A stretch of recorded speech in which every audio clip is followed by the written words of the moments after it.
రెండో కేసు ఇప్పుడు CC number 119/2018 కేసులో ఫిర్యాదుదారుడు ఎం శ్యామ్ సుందర్ సిజిఎస్ అనే స్వచ్ఛంద సంస్థ ద్వారా PVR multiplex Vijayawada municipal commissioner మరియు కృష్ణా జిల్లా జాయింట్ కలెక్టర్లను ప్రతివాదులుగా చేర్చి ఈ ఫిర్యాదును దాఖలు చేసినారు. మల్టీప్లెక్స్ సినిమా థియేటర్లో అన్యాయంగా పార్కింగ్ రుసుము వసూలు చేయడము అనుచిత వ్యాపార ధోరణిగా అంటే అన్ఫెయిర్ ట్రేడ్ ప్రాక్టీస్గా భావిస్తూ ఈ ఫోరంను ఆశ్రయించినారు.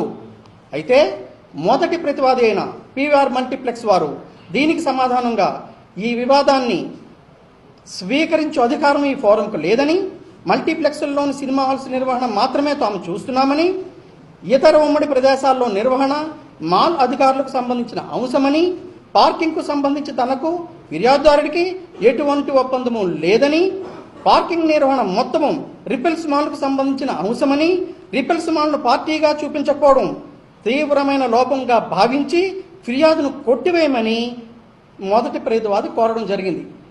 రెండో ప్రతివాది అయిన విజయవాడ మున్సిపల్ కమిషనర్ వారి సమాధానంగా మల్టీప్లెక్స్ ప్రాంగణము ప్రైవేటు ఆస్తి కావున అందులో పార్కింగ్ ఫీజు వ్యవహారము ఈ ప్రతివాది పరిధిలోనికి రాదని, కావున రెండో ప్రతివాది మీద ఈ ఫిర్యాదును కొట్టివేయవలసిందిగా వారు కూడా కోరడం జరిగింది.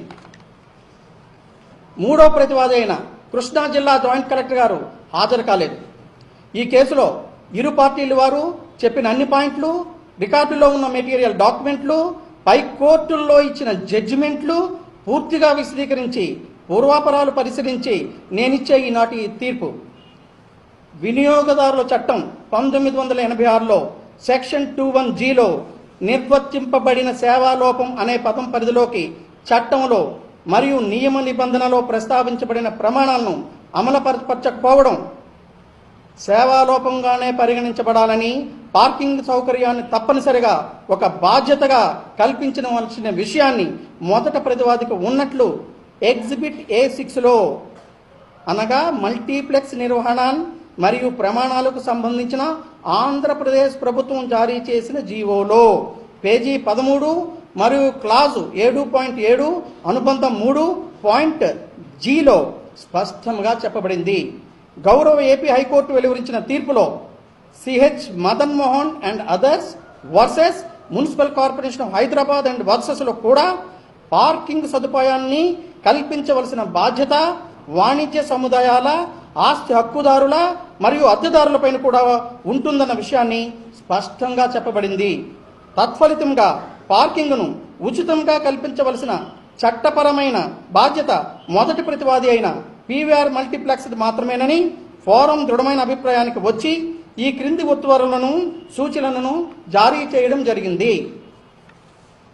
పార్కింగ్ నిమిత్తం చేసిన 40 రూపాయలను మొదటి ప్రతివాది ఫిర్యాదుదారులకు చెల్లించాలి. 2.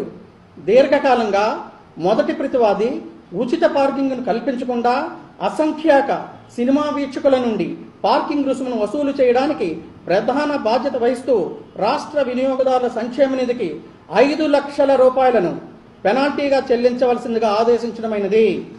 ఫిర్యాదుదారుడికి ఖర్చుల నిమిత్తము 5,000 రూపాయలను చెల్లించమని మొదటి ప్రతివాదిని ఆదేశించడమైనది.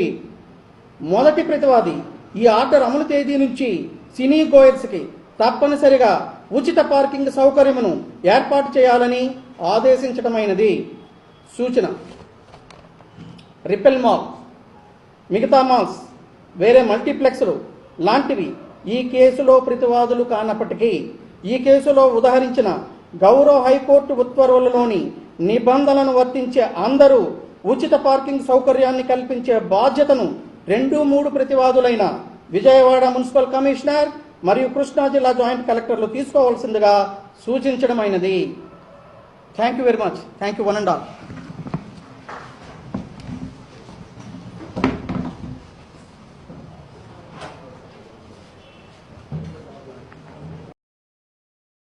MFSN ఛానల్కు లైక్ చేయండి, షేర్ చేయండి, సబ్స్క్రైబ్ చేయండి.